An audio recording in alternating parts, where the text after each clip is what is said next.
এক হাদিসে রাসূল করিম সাল্লাল্লাহু তাআলা সাল্লাম বলেন, জান্নাতীরা যখন জান্নাতে যাবে, তো একজন জান্নাতি তার নিজের জান্নাতে আরাম করবে।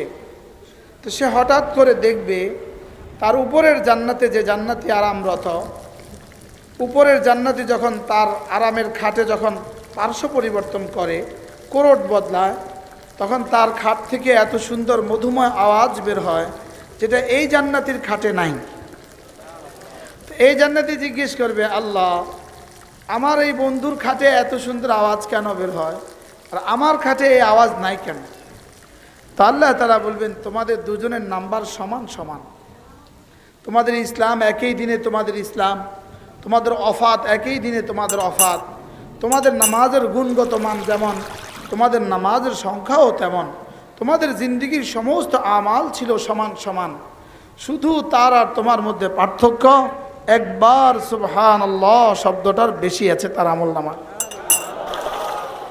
এবার নিচের জান্নাতি জিজ্ঞেস করবে, আল্লাহ, যদি একবার সুবহানাল্লাহর জন্য তার পার্থক্য হয়, এটা দূরত্বটা কত দূর আল্লাহ, তিনি আমার থেকে কত